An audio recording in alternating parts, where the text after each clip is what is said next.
That evening, Richard and Linda had a serious conversation. They both agreed that something had to change. Their son was heading down a dangerous path, and his 16th birthday was not too late to course correct. The next morning, Richard called Alex into his study again. "Alex, your mother and I have made a decision. Starting today, your allowance is cut off." Alex laughed. "Good one, Dad. I'm serious. No more allowance, no more credit cards, no more free money." The smile disappeared from Alex's face. "What? You can't do that." "We can and we are," Linda added, standing beside her husband. "You're 16 years old, and you don't understand the value of a single dollar. That changes now, but how am I supposed to pay for things?" Alex's voice was rising in panic. "The same way I did at your age," Richard said calmly. "You get a job." Alex stared at his parents in disbelief. "A job? Are you kidding me? My friends will laugh at me. Do you know how embarrassing that is? What's embarrassing is being a grown man who can't take care of himself because his parents did everything for him." Richard replied firmly, "You have 1 month.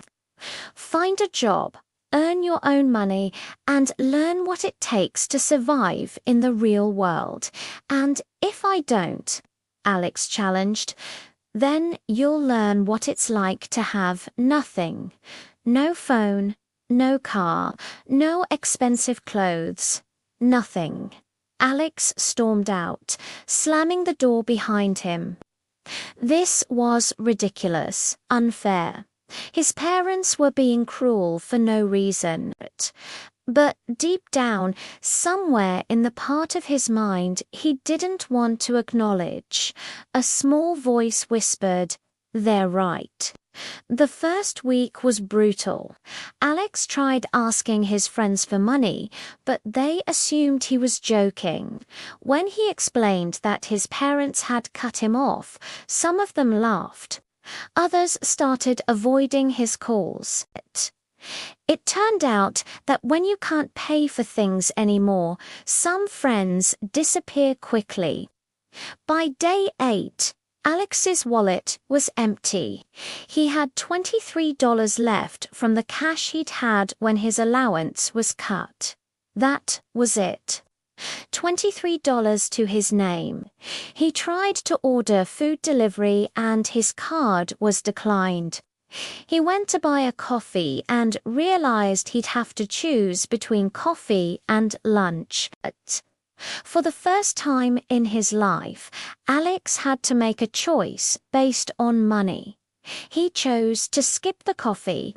That's when reality hit him. Without money, he couldn't do anything. He couldn't hang out with friends at expensive restaurants. He couldn't buy the things he wanted. He couldn't even afford basic necessities without thinking carefully. By day 10, Alex finally swallowed his pride and started looking for jobs. The first place he applied to was a high-end boutique where he used to shop. "We're not hiring," the manager said, barely looking at him. Alex realized she remembered him as the careless rich kid who used to drop thousands of dollars without blinking. She didn't see him as someone who needed work. She saw him as someone playing pretend. He tried a tech store. "Do you have any experience?" the manager asked. "No, but I know a lot about technology," Alex replied. "Experience means you've worked before, have you?" "No."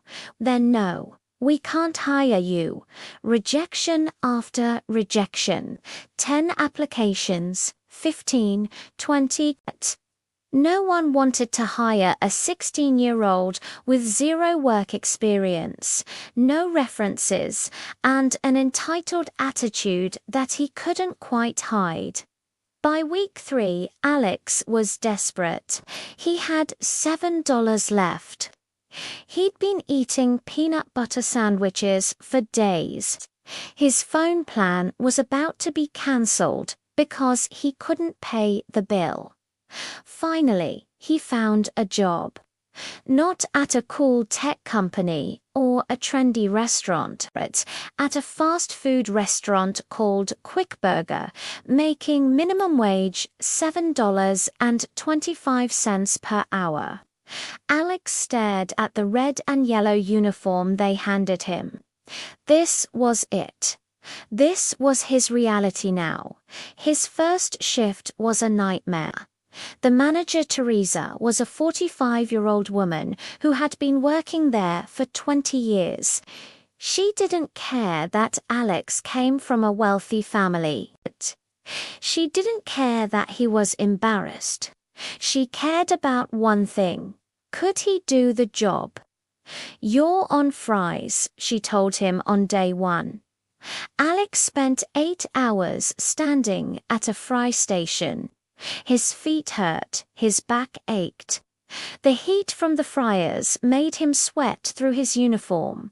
Customers were rude. His co-workers were annoyed because he was slow and made mistakes. But at the end of his first shift, Teresa handed him a time card. "You worked 8 hours. After taxes, you'll make about $48. $48. Alex had spent more than that on a single smoothie before. 8 hours of hard work, sore feet, burns on his arms from hot oil, rude customers, and humiliation all for $48. That night, Alex lay in his bed and cried. Not because he was working, but because he finally understood.